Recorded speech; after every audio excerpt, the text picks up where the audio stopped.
Ben, after missing training camp, I mean, does it take you a while to get into it, or just the fact that you've been through this so many times that you can get back up to game speed pretty quickly?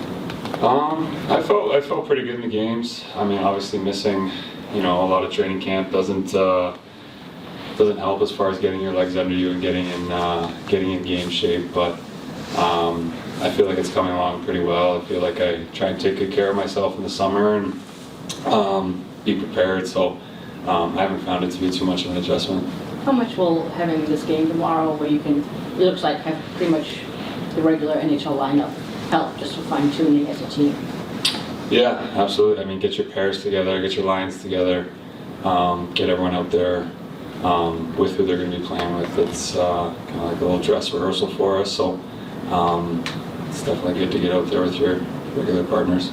And what do you miss out of training camp? And what's the big things that you lose when you don't, miss a few games in training camp and stuff like that? I mean, the first couple days of camp are usually pretty tough, heavy skating. Mm-hmm. Kind of get your legs under you, get your feet under you, get used to battling and playing physical and doing all the things that in the summer you don't necessarily do. So that first week especially is important, but I felt good so far, so I'm not too worried about it. You've been here a week now. I mean, what do you see out of this roster? Seems like there's a lot more depth than last season. Yeah, a lot more depth. Just a more veteran feel, I think. Guys who've been around kind of know what their job is, what their role is in the team, know what they are as players in the NHL. So just a more confident room, I guess you could call it. You played with Petrie a little bit in Montreal. Was it kind of picking up where you left off with him, or does it take a little time still to readjust? Yeah, no, I got a pretty good handle on what Petey does. He knows what I do. I think it'll be pretty seamless for us. We spent a lot of time playing together with each other off the ice and stuff in Montreal, so it should be pretty easy. Talk about that confidence in the room for yourself entering second season here. Do you feel more comfortable, confident as well? Yeah, for sure. You're not kind of finding your way around the room in the city and finding your way around the different personalities in the room. It just feels like coming home now. I know injuries are inevitable, but for now you've got like 7 veteran defensemen. Guys are probably expect to be in the lineup every night and are used to it. And just what does that competition do internally? Yeah, it's great. I mean, I think the more competition, the better. Personally, pushes people to be at their best. Every night you have to be playing at the top of your game, or you can expect to lose minutes, or may not be in the lineup, whatever it may be. So I think it drives better performance having that kind of competition, and I think we have it throughout our lineup, not just on defense. I think the forwards have it too. Goaltenders, it's all around, which I think is important for successful teams. I think you and Perron were two of the guys who helped kind of ramp up the intensities and practices when you got here last year. Do you feel like that's kind of kept up, and what's that been like to see that spread, if so? Yeah, I mean, I think we're both just competitive guys. I think that practice, especially intensity in practice, is important. It has a direct correlation to how you play in the games. So I think practicing the way we're going to play is important. And the teams that I've been on that have been successful, they practice a certain way, and it's intense and game-like. So I think that we try and bring that, and I think we have more guys that are kind of like that this year, bring that intensity in practice and that work ethic. So practices should be interesting this year. Lon talked about this at training camp, just having a little taste of what it was like to be competing for a playoff spot, sitting in a wild card spot in whatever it was, February, and how that can help motivate a group of young players to stay in that spot. How have you seen some growth in those young players, and how do you think the experience of last season has helped? Because you mentioned there's more of a veteran feel to it, but you still have a lot of the young guys that are trying to prove their spots in the NHL too. Yeah, I think it's kind of a natural progression that you make, battling to get in the playoffs, getting in, feeling what the first round feels like, second round feels like. You see all the teams that have been successful. Tampa, for example, had to kind of have some heartbreak before they start breaking through and really winning. So I think it's just experience for these young guys, and being surrounded by guys who have been around it and done it helps and kind of eases things when they get a little rough or it's a new experience and things kind of ramp up the intensity. But I mean, I think once these guys kind of get in and start going, it'll be a lot of fun around here for a long time because we have a lot of good young players. On the subject of those young players, what kind of impression of some of those young defensemen in particular made at your camp? Thinking of like Edmondson or Wallander? I mean, I think Simon, there's just not a lot of guys walking around with his package. Like, he's 6'6", can skate, handle the puck. I think he has the potential to be very, very good. And for that matter, there's other guys. Wallander's another one. He's young, kind of a similar style to Simon. You can just see the talent. You just see how young they are. Once they figure out, how hard you have to work, pushing to get better all the time. I think you'll see them become really good players in the NHL because the talent that they have, I don't think you just find anywhere. Guys, like you talking to Simon a little bit out there, do you kind of seek out younger guys and talk to them, or you kind of wait for them to come to you? How do you approach that as a veteran? Yeah, I mean, Simon for sure. I've definitely talked to him quite a bit. We've kind of struck up a good relationship, and then I'm just getting to know some of the other ones. But Simon for sure is one. I think as an older guy, when you see a guy with the potential that a guy like Simon has, kind of draws you in and makes you want to help him out just because you can see how good he can be and you want to help him out, help him figure it out. I know as a young guy, I wanted older guys to say, hey, like, do this, don't do that. Kind of help you figure things out a little quicker. So Simon's one of those guys, and I think he'll be a big part of this team for a long time. Thinking back to your own experience breaking into the league, what sort of things did you find to be like the trickiest things to master, I guess, about acclimating to the NHL level? Probably just the process of getting ready to play. The very best players that I've played with, they're the hardest workers in practice, take care of themselves the best off the ice. There are no sort of off times or down times. You're always preparing for the next game. And that would be something that when you're young and you're trying to take that in, it seems kind of exhausting, always being on, always trying to prepare. But that's kind of what you have to get to in order to get to the next level as a player. And that's something I learned as a young player, and you still adjust your routine every year to different things, how your body's feeling, what your game feels like. So that's the hardest part, is just learning your process and learning your routine and fine-tuning that as you get older. You married to any of those lines out there today, Jay? What's that? So are you married to any of those No, lines out there not today? at all. Not at all. No, we just wanted to have some different looks, and some of those lines you saw in practice today, you'll see tomorrow. How good is it going to be just to have this last game and to fine-tune and then a break? And you have had a day since your last game just to have a breather. Yeah, it's all exhibition games have had some value to them. Certainly not ideal to play 3 games in a row, all on the road, back to back to back.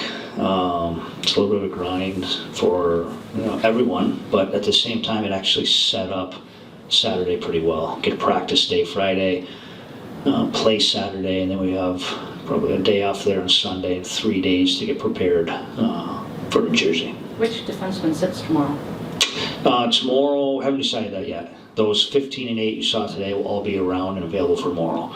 Probably have a conversation with management if they need to see anything else out of tomorrow. Also with the mentality and approach that we want to start getting our lineup together a little bit also. What do you like about Michael Rasmussen up there with the blanket and working?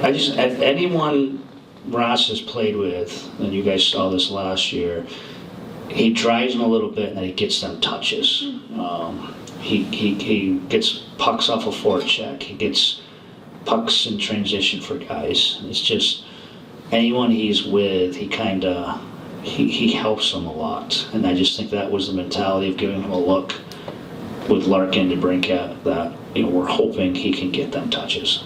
So tomorrow night, is it kind of like, all right, let's try to button it down, let's try to look like it's a regular season game, basically? Yeah, Is that what you're trying to yeah. look And like? you just even have to practice and want the guys to be emotionally engaged. It's hard. It's reality. I don't think it's right or wrong, but you saw, us on Wednesday in Pittsburgh playing a predominantly American Hockey League team with a predominantly NHL lineup, and they gave us fits because they outworked us. You saw it last night. Our B team, American Hockey League team, gave Toronto's players fits because our guys worked hard. It's just really tough reads. I'm sure Toronto will do the same to us tomorrow night. Guys are playing for their lives, they're playing for jobs, and these experienced NHL veterans, they usually, take what they need out of the exhibition. So I won't put a whole lot of stock in tomorrow. Just you want to keep buttoning up the structure and some habits we have, but just to start getting emotionally engaged. I told the guy we're not good enough to just turn it on and off. Some other teams in this league are, and I want it turned on for tomorrow. You don't think they'll bring a pretty good, you don't think they'll bring an NHL type route? I don't expect them to. I don't. If they do, great. It'll be even better of a test for us, but I do not. Just the way things trend here. I think last night was kind of their dress rehearsal going forward. As far as which 6D are in the lineup on opening night, or even the forwards for that matter, how much did that just practice those 3 days go into your decision, or are they looking at exhibition season? Or? Yeah, a lot of it will be, there'll be some of that in practice tomorrow. A lot of it will be from even tomorrow and the 8 games we've had. But, some of it will be circumstantial,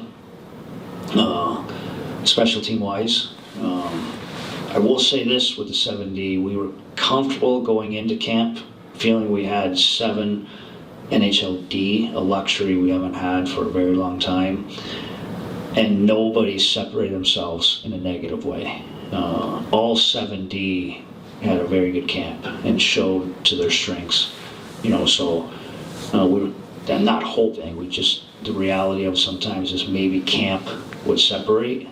There's been 0 separation with 7D, but that's a really good sign for us. It's hard to get D depth. There'll still be work in progress through tomorrow and those 3 practices next week. Not every team plays 8 games, but is it beneficial from that standpoint of really getting looks at a lot of players? It's felt that way this year.